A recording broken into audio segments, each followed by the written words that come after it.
Let's do now do school. Guys, why do we have school? Why are we in school? Why? Why are you here? What? Someplace learn and teach. Exactly, right? Learn. What else? Yeah, to get the degree, okay? To get the degree. Okay, to graduate. What else? To have technology. Knowledge, yes.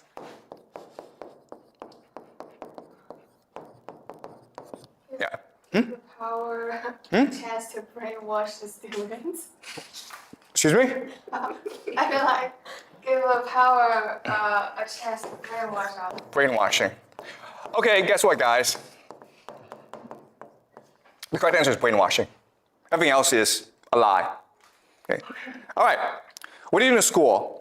You come to class, you listen to a lecture, you read books, right? And then you have to do a test, and you have to write a paper. And then the teacher gives you a grade. That's how you learn, right? Let me ask you this question then. Throughout most of human history, how did we learn? If you want to become a doctor, what did you do? To be fast and long. The answer is experience. Do it. Right? Let me ask you this question.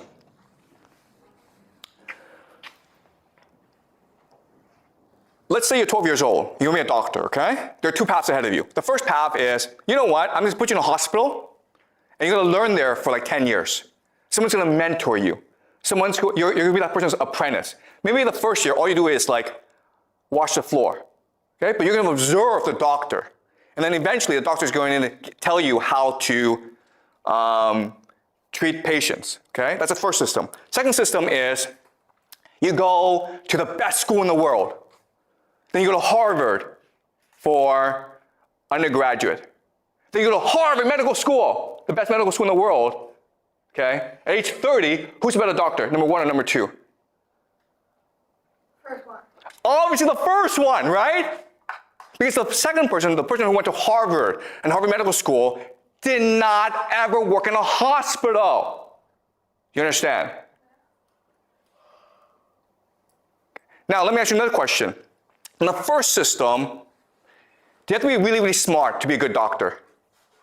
No. You don't, actually. Anyone can be a doctor in the first system. Anyone. We human beings are all born with the capacity to learn anything if you wanted to learn it, right? You want to be an engineer, you want to be a lawyer, if you want to be a doctor, if you want to be a scientist, you want to be anything, okay? Just go find a mentor who can teach you how to do so. And I guarantee you that you will learn how to do it well. And anyone can do this. But instead, we have a system in which we tell students, you're smart, you're stupid. Smart students go to good schools and good universities, and they get good jobs. Stupid students go wash dishes. Okay? And that was not true for most of human history. It's true today, but throughout most of human history, if you had to go learn something, all you had to do was go find a teacher. And that teacher would teach you. And then you would learn it. Right? So school is not a place to teach you how to learn. A school doesn't teach you knowledge. It doesn't do that. A school is a place that brainwashes you. Okay? Now the question then is, what does it brainwash you in? Why would it brainwash you? Okay, all right, to answer that, I'm going to give you some history, okay? We will do a lot of history in this class. But I'm going to tell you the three societies that first introduced mandatory, free public schooling in the world, okay? The first is called Sparta. Okay? Sparta was a small city-state in Greece, like 3,000 years ago. And they had a new system in which children as early as 5 or 6 years old, they were put into a school. And in the school, they were beaten up by older kids who were like 9 or 10. Okay? That's Sparta. The second society was called the Aztecs. Aztecs. And they also provided free compulsory education to all its children. Really good, right? And the third society is called Prussia. And actually, Prussia is a system that everyone uses today. Do you guys know any history? Okay? What is common about all three societies? Sparta, Aztecs, and Prussia. Well, it's all the 教育体制.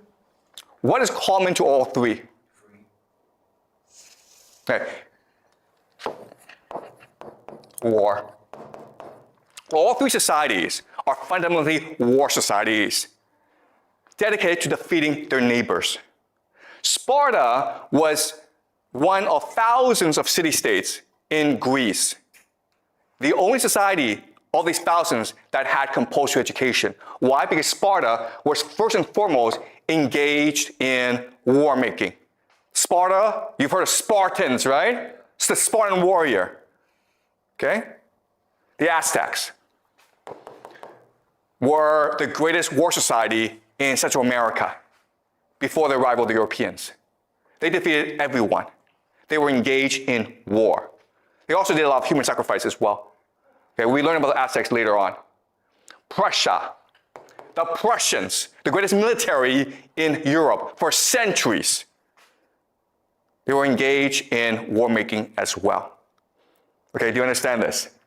Why we have schools is because schools are really good at preparing people for war.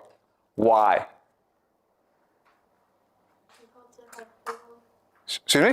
They have people and they can teach some kids how to do with the war. Why, let me ask you this question. Why did they not have schools before? Why is it that people like, we don't want schools? Why? Again, the Sparta, Aztecs, and Prussia were the few societies that had free public schooling. Why didn't other societies just copy them? Why? I think the knowledge should be traded with money. Okay, let me ask you this question. Let's just say you're a mother or father. And you have a child, right? What's the worst thing that could happen in your life? No parents? No, you're a mother or you're a father. You have a child, right? What's the worst thing that can happen to you in your life? Wrong. Your child is taken away from you, right? Oh. What does school do?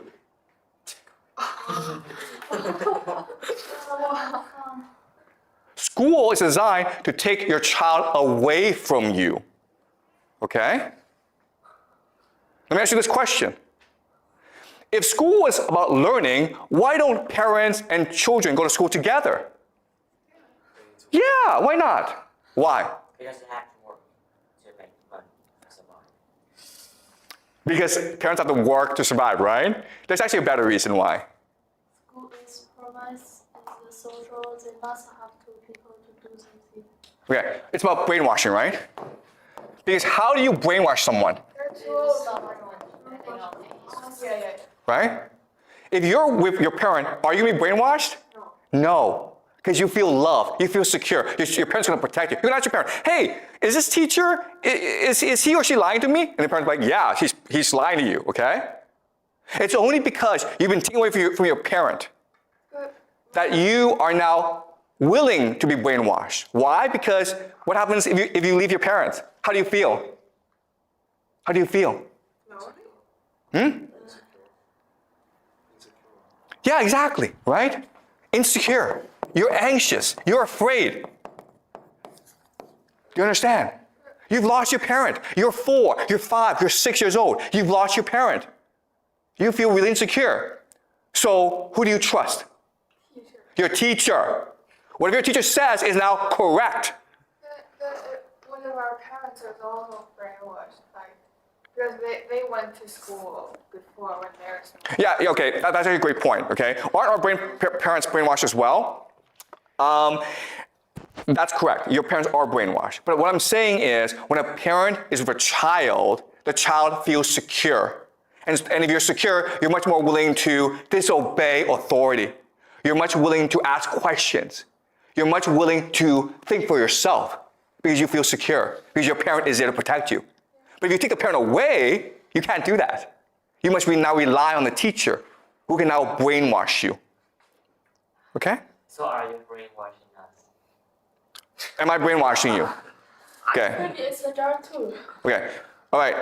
Okay. So the question is, am I brainwashing you? Okay. That's a good question. And it's a fair question. And again, that's why I tell you this. Okay? You have the capacity to ask me questions. You have the capacity to challenge me. You have the capacity to think for yourself. Okay? So all I'm saying is, hear me out, ask me questions, and then think for yourself whether or not I make sense. Because the difference between my class and other classes is like, I don't test you, right? I don't give you grades. It's a pass-fail class. You can actually choose to say, you know what? This is nonsense. I don't want to listen anymore. I can't stop you. Okay?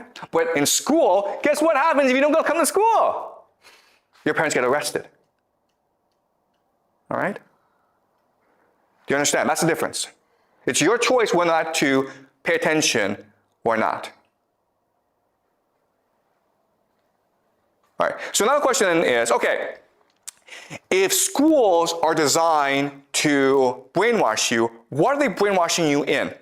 Well, they're designed to brainwash you to believe a concept called the nation state. The nation state. The schools are designed to brainwash you to think the nation state exists. It is a person, Mother China. You must love this person. You must be willing to sacrifice yourself for this person. You must be willing to dedicate yourself to this person because it is Mother China. And how do we brainwash you? We teach you language, right? We teach you history. We teach you geography. We teach you all this to make you believe that the nation state, Mother China, the United States, France, they all exist. But guess what? Throughout most of human history, it was absurd to think the nation state existed. Okay? Before, you didn't say, I'm Chinese. Before you say, I'm a Beijinger. Or I'm from Haidian. Or I'm from Chaoyang, right? Because that makes more sense. You're from a place where you know the people. But now, because of the nation state, you are forced to believe that you are the same person as someone from Yunnan, Tibet, Guangxi. Even though, guess what, guys? You have absolutely nothing in common. Okay? But you're all Chinese. And that's what school is designed to do. School is designed to implant in you a false memory of a nation state. Okay? That's what history is. History is the false memory of a nation state. And that's why you're all forced to go to school. Okay? Maybe like they also want you to just think about degrees and work as a normal person, not to create a new business or live for yourself. Yeah. So the point of school is to serve the nation state. Do you understand? Oh. Right? Does that make sense? If you believe in the nation state, if you believe in Mother China, then you must serve her. You must obey her. You must fight for her. You must die for her. Okay? So the idea of the nation state was created in order to make you obedient to authority. And it works very effectively. Yeah? I'm just wondering if this context only works out in the Chinese context, like All countries. All countries are nation states, okay? So, I mean, like, I'm not saying China is different from other places. China is exactly the same as other places, okay? What you will learn in this class is, how do we get to this place? Because again, the three things that we learn, okay? Money, the individual, the nation state. These are all ideas and concepts beyond the human experience. If you try to work this out from first principles, if you try to figure this out by yourself, you couldn't do it. You have to be brainwashed into believing these three things. If someone from the past, maybe 1,000 years ago, were to come today and you would explain the concept of money, individual, and nation state, the person would be like, wait a minute here. This means that you're all slaves. Okay? So now the question then is, where do we get these three concepts from? What you will learn in this class is these three concepts come from a revolution in human thought called monotheism. The one true God. This idea, monotheism, forever changed the course of human history. And it gave us these concepts of money, individual, and nation state. Monotheism is such a powerful idea that it turned nothing into everything. Okay? That's what you will learn in this class. We will learn about monotheism, and we will discover how it created money, individual, and the nation state, and it basically created the world that we live in today. Okay? All right. Any questions? Is Christian like monotheism? Excuse me? Christianity is like monotheism. Okay, yeah, so there are three great monotheistic religions, right? Judaism, Christianity, and Islam. What I will show you later on is it's basically the same religion. Yeah. All right. Okay, so I don't want to give you too much information, okay? Because it's a lot to process. But I want you guys to remember the concepts. Money, individual, and nation state are all powerful concepts that are embedded into everyday life. You cannot escape it. Okay, you've been brainwashed into thinking that they all exist, when in fact they actually don't exist. And that's how power works. What power is, okay? What power truly is what we call alchemy.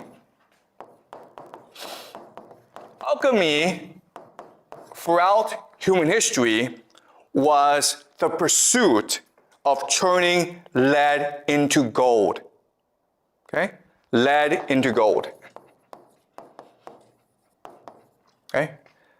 Nothing into everything. That's what alchemy was. And maybe in science class you're taught that alchemy is this fake science. It's a pseudoscience, and it did not work. What you will learn in this class is we achieve alchemy. Okay? We turn nothing into everything. We turn lead into gold. Or that's what power is. Power is the capacity to turn nothing into everything. Power is the capacity to make you believe that money is valuable. That the individual can lead to happiness. That the nation state exists. That's what power is. Okay? And as a result, today we live extremely miserable lives. Okay? So you've been taught to think that, oh, life just gets better and better. What you will learn in this class is actually, nope, okay? And what's really important is you will also learn in this class that this was an accident. Okay? This is just an accident. It's an accident of the human imagination. It's because we didn't know what we were doing that we created this system. So what you will also learn is that if you're able to control the human imagination, you can use it to create a new system that allows for eudaimonia, or the flourishing of the human intellect. Okay? All right.